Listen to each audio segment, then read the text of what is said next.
Hey guys, this is Aaron from my camper home. I just wanted to touch base with you real quickly. If you've been following my channel, you know I was living out in a field at northern end of Bastrop, which is where I was before. And while it was nice, and while I put up a lot of cool posts about it and how it was nice to be out there, the support I was getting from the landlord was not quite what I was looking for. I was paying a lot of money and I wasn't getting quite what I was expecting. So I started looking for somewhere else, and I found this place here, which is kind of a midway between a structured RV park and being all the way out in the middle of nowhere by myself. So this place is nice. There's about 6 of us in here. I feel like the redheaded stepchild because I am a regular camper, travel trailer, and everybody else here is either Class A's or fifth wheels, which are well over $100,000, $150,000 rigs. So I'm trying to be a good neighbor and trying to make everything look nice and stuff. The place is nice. It's gravel. Everything's gravel. I actually have a covered spot for my camper, so all the issues I was having with the roof leaking can be delayed to fix because I have a cover over it now.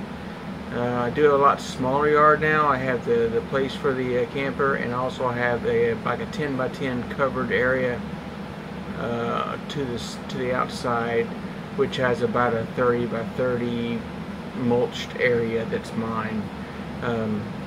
But I do have an on-site laundromat, and Wi-Fi is shared with the neighbors, and it's $15 a month, which is a very good deal as compared to the $73 a month I was paying for satellite internet at the other place.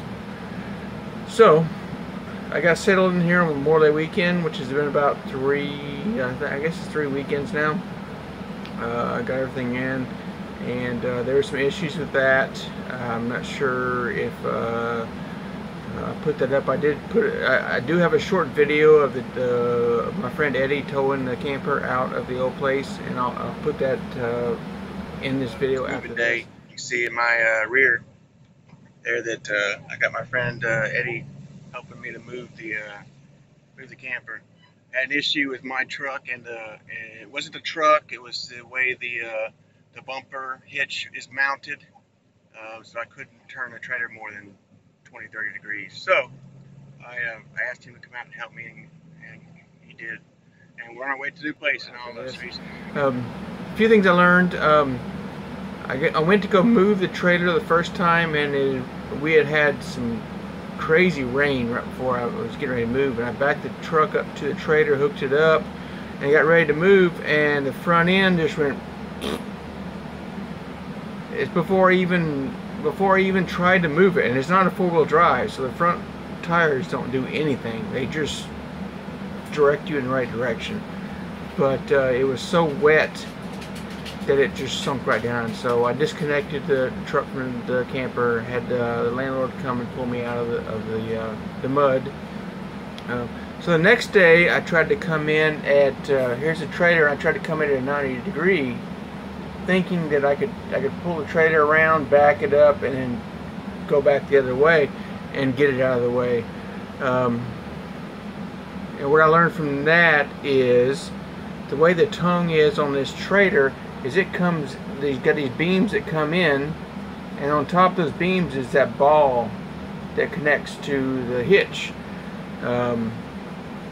Well, since I have a bumper hitch, I don't have a receiver hitch, I have a bumper hitch. So when these beams come in, they stick down about this far, and the ball's up here. When I put the ball on the hitch, the beams come right up against my bumper. So that gave me about that much space to turn either way. So I had about 20 degrees either way to turn, so I could never pull this thing out of here, because if I had to turn, around a corner, to turn 90 degrees, I would have tore up my bumper, tore up the hitch, tore up everything. So what I did that day, that was Sunday, I backed the trailer up, and I did like a 30-point turn. I went back and forth about 20-30 times to where I got it pointing out of the field to the gate, and called my friend Eddie, who has a Ram at 1500, but he also has a receiver hitch. And the thing is, the receiver hitch sits down below the bumper. Here, you know, here's a bumper, and the receiver hitch is here, so you've got this room for that tongue to move around on. If it's sitting up on that bumper, you have no room for that thing to turn around on. So he came, he pulled it out for me, and it was a lifesaver, I believe. He saved me twice now, and probably more times than I can remember. But we got it to the new place. We backed it in. This place is really nice. There's a lady here across the way who has a tiny house that she's built. I think it's a 22 feet trailer that she built herself. It's got reclaimed wood on the outside. It's also got some corrugated aluminum and some cedar shakes. It's a work in progress, just like my trailer is. You can see behind me, there's still DC wires hanging out. There's a hole up there. It's a work in progress, but we're getting there. So, but I'm in my new place. I'm happy. Blah blah blah blah blah blah. You know, the whole thing. I do want to catch you up on stuff I'm going to be doing. I had a crazy yellow jacket infestation when I got ready to move. When I was at the old place, I went to the hot water heater, which you know is outside. It's an external tankless hot water heater, and I went to go twist off the propane line, and I saw there was a very small yellow jacket nest there. So I went up to it very quietly, very non-aggressive, and put that crescent wrench on that metal connector for the propane tank. And as soon as that metal hit metal, I felt two stings, one on my finger, one on there, within just like that. Those little suckers, and suckers is not what I wanted to say, but those little suckers got me twice. So they took off, went defensive mode. I finally got the propane tank line off, and went to go back the thing out, and got stung again. Where did I get stung? I do know that on the back side, I don't know if you can see it, right there, yeah, right there where that's a magnetic knife holder right there. It was the vent for the hood vent, and on the other side of that, on the outside, is the actual vent where they would have blown out. I went underneath there and looked at that, and there was a massive nest with about half a dozen to 8 yellow jackets in there, and they were not happy with me moving around back there, disconnecting the sewer line, disconnecting those. So basically what had happened, oh I remember, I got stung the other time at the mailbox. I went to go check the mail, and I went to go lift my hand up inside the mailbox to look at the mail, and the top of my hand hit the top of the mailbox, and there must have been a yellow jacket up there, and he stung me. He stung me right here, and it swelled up. I guess the good thing is I know I'm not allergic to them yet. I know that changes as you get older and things change, but 3 times within 2 weeks, it's not fun.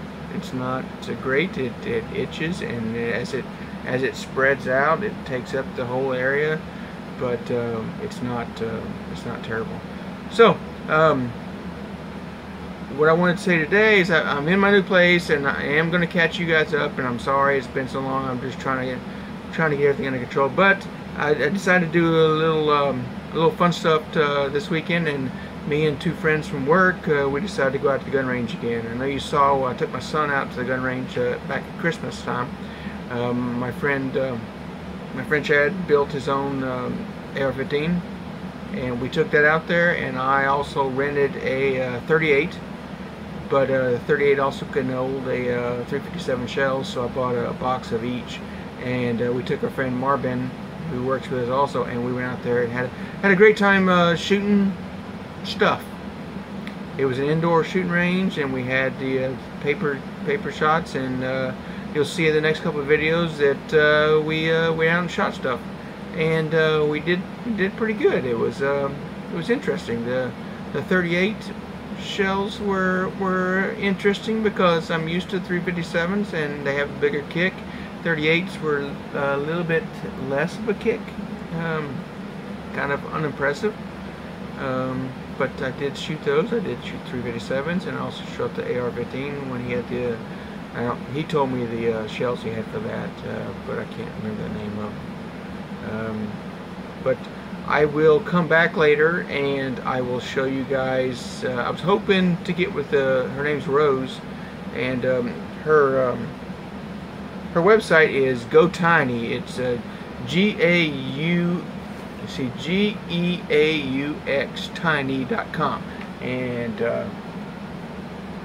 here's her card, and of course you can see that's her email, and that's her website. And that's actually the camper. She doesn't have this deck on yet. That's her plan. Still working on it. But she's a really nice lady. Lots of knowledge. Lots of tried things that she's done so far.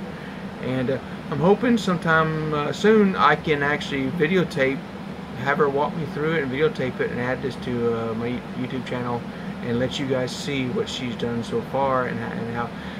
From looking at her website, she bought the trailer new, and she worked with a couple of construction guys who built her.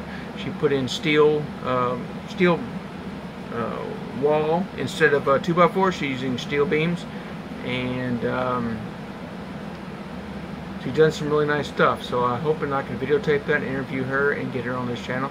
But until then, I'm gonna go away, and I'm gonna let you guys see the shooting we did this week, which was kind of fun, kind of a stress reliever. Kind of pretend all the people that kind of pissed you off at work this week, that was them out there. We had a few paper headshots, and a lot of good camaraderie, and a lot of good times. And I thank Marvin and I thank Chad for spending the Saturday with me and having a good time. So I will go ahead and transition over to that, and hope you guys have a great time and try to stay cool.